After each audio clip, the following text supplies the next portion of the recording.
그래서 계시록 3장 5절 6절 한번 읽어볼까요? 시작.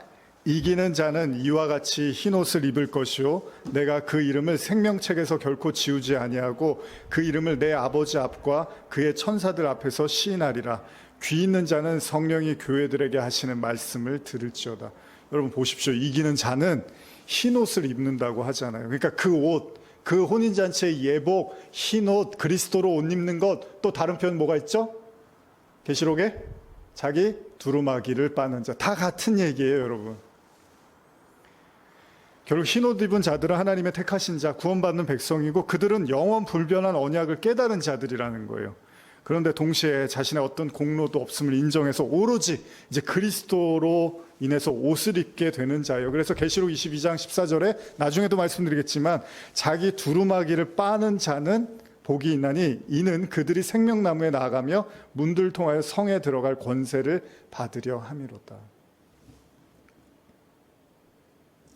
여러분 옷 입으셨습니까? 근데 이제 좀 마무리하면서 예전에 제가 이 부분을 설교를 하면서 이제 그 옷에 대한 이야기나 이런 걸 많이 다루기는 했는데 제가 이제 계속 반복해서 말씀드리는 건 계시록의 말씀들은 이 구원과 심판과 직결된 말씀들을 하고 있는 겁니다. 그래서 아까도 말씀드린 것처럼 복음서에서 우리가 쉽게 그냥 지나치고 그렇게 중요하지 않게 여겼던 말씀들을 계시록에서는 다시 한번 제대로 하나하나씩 집어서 이것이 왜 심판의 대상이고 멸망의 대상인지를 좀 확인시켜 주는 거죠. 근데 아까 우리 예복 이야기로 이제 해보면 결국 죄는 뭡니까? 죽었다는 건 뭐예요? 지금 혼인잔치에서 마치 그 예복을 자기가 마음대로 원하는 대로 입고 온 뭐 사울 얘기도 제가 많이 드렸지만 사울도 자기 방식의 예배를 계속 고수하다가 하나님께 버림을 받잖아요. 그런 것처럼 그 임금이 준 옷을 가지고 오지 않은 자기 방식의 자기 힘으로 소위 아까도 우리 말한 바벨탑을 쌓고 자기 힘과 능력을 동원해서 이것이 하나님이 즐거워하고 기뻐할 거다라고 생각하는 거. 우리 마라톤 이렇게 제가 얼마 전에 그 영화 중에 보스턴 19 그 영화에 보니까 뭐 이렇게 예선 같은 거 예전이었죠. 예선 같은 거 이렇게 선발하는데 잘 뛰는 주인공이 되게 잘 뛰었고 잘 들어왔는데 실격이 됐던 걸로 제 기억이 나요. 그 이유가 뭐였죠?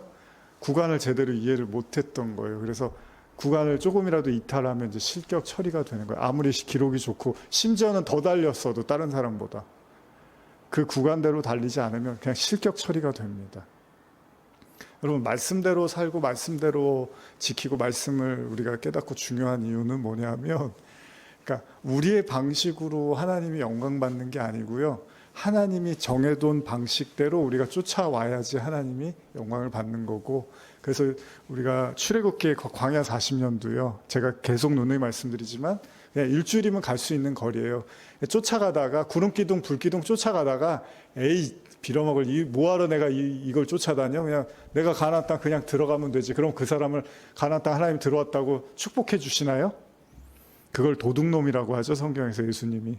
지 마음대로 하나님이 구름기둥 말씀과 하나님의 성령으로 이끄시지 않고 자기 마음대로 해갖고 들어간 사람을 도둑놈이라고 해요.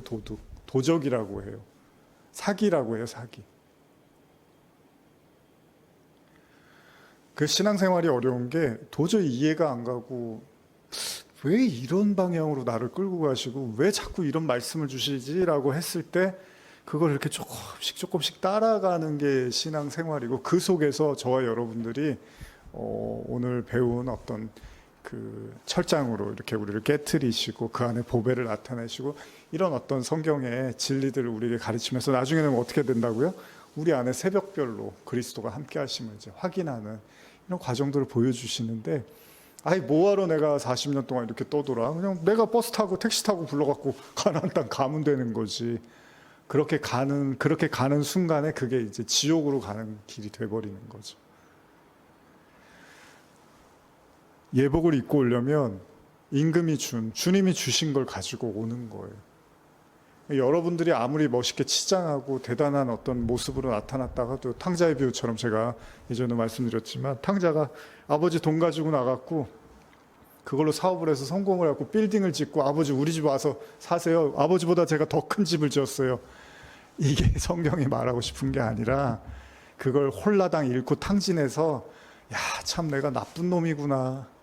내가 아버지를 아버지라고 부를 수 있는 자격도 없는 놈이구나라는 그 현실적 자각, 자기 자신에 대한 그 인정, 그럴 때 아버지가 보이는 거잖아요. 자기를 와서 끌어안고 품어주시는.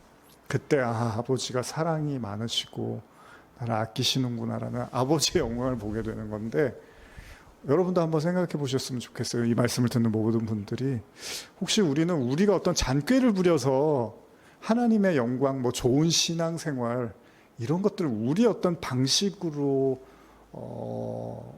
이어가려고 하는 건지, 아니면 정말 여러분과 제가 힘들어도 하나님이 나를 끌고 가시는 방향대로 가려고 하는지, 여기에 대한 진지한 어떤 우리 스스로의 성찰이 있었으면 좋겠어요.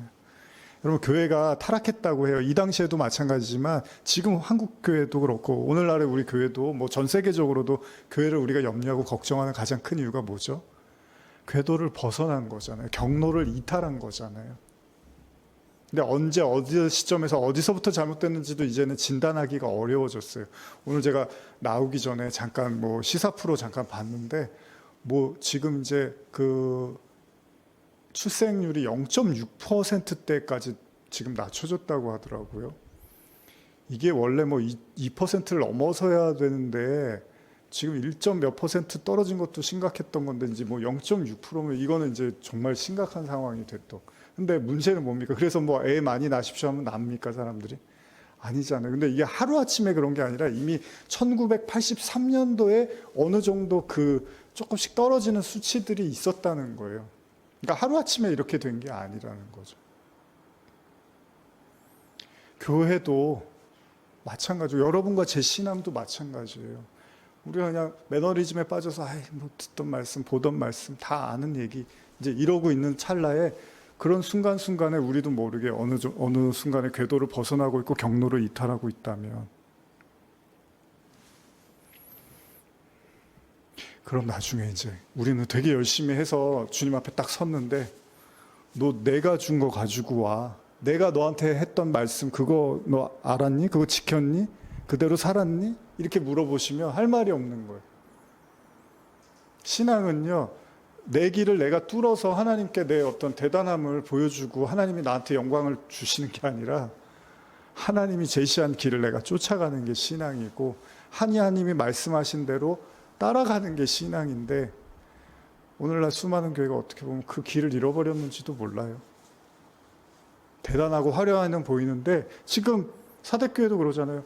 너희 대단하고 화려해 보이는데 속은 아무것도 없구나. 오늘날 수많은 멋지고 의리의리한 교회들이 이런 이야기를 들을 수 있는 거죠. 우리 자신도 마찬가지고. 그래서 여러분과 저는 이 계시록 말씀 볼 때 여기에 주목해야 될 필요가 있는 것 같아요. 내가 지금 하나님께 따라가야 될 그 말씀을 내가 쫓아가고 있고 순종하고 있는가? 내가 오늘 가야 될 구름 기둥과 불 기둥이 제시한 그 길을 내가 오늘 쫓아갔느냐? 거기서부터 다시 경로를 찾아서 들어와서 다시 그 하나님이 제시한 그 길을 걸어야 되지 않나라는 생각을 해봅니다. 이건 우리뿐만 아니라 모든 성도들, 그리고 모든 교회들도 마찬가지 아닐까 생각합니다. 그래서 말씀은 등불인 거죠. 여러분들 말씀을 기억하시고 말씀대로 사시고, 또 말씀이 여러분들의 모든 삶을 형통케 하시고 열어주실 것입니다. 기도하시겠습니다. 우리 기도하고 주기도문으로 마치겠습니다. 하나님 감사합니다. 또 좀 병약한 가운데, 또 피곤한 가운데 우리 성도님들 이렇게 또 발걸음해서 또 말씀 듣습니다. 어쩌면 우리가 잘 알고 또 들었던 말씀이기에 어쩌면 새로울 것이 없을 수도 있습니다. 그럼에도 불구하고 우리가 이 자리에서 또 말씀을 곱씹고 상고합니다.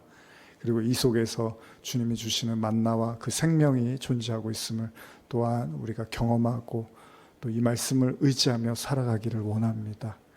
우리가 옷을 입었는지 벗었는지, 눈을 떴는지 감았는지, 부자인지 가난한 자인지, 죽었는지 살았는지, 제대로 판단하지조차 못했던 당시의 교회들을 향한 주님의 책망을 우리가 같이 나눴습니다. 우리는 잘 알고 있습니까? 우리 자신에 대해서. 아니, 알고만 있고 그 다음에 대해서는 어떤 손도 쓰지 않고 멍하니 있는 건 아닐까요? 주님, 우리 모두에게 주님의 은혜가 필요합니다. 이 말씀을 듣는 모든 성도들에게 주님의 생명력과 성령의 이끄심을 통해서 죽은 곳에서 살아나게 하시고, 눈 감은 데서 눈 뜨게 하시고, 가난한 데서 부욕해 하시고, 벗은 데서 흰 옷을 입게 하여 주시옵소서. 예수님의 이름으로 축복하며, 하늘에 계신 우리 아버지여, 이름이 거룩히 여김을 받으시오며 나라의 마옵시며 뜻이 하늘에서 이루어진 것 같이 땅에서도 이루어지리이다. 오늘날 우리 일용할 양식을 줍시고, 우리가 우리에게 죄진 자를 사하여 준 것 같이 우리의 죄를 사하여 줍시고, 우리를 시험에 들게 하지 마옵시며 다만 악에서 구하옵소서. 대개 나라와 권세와 영광이 아버지께 영원히 있사옵나이다. 아멘.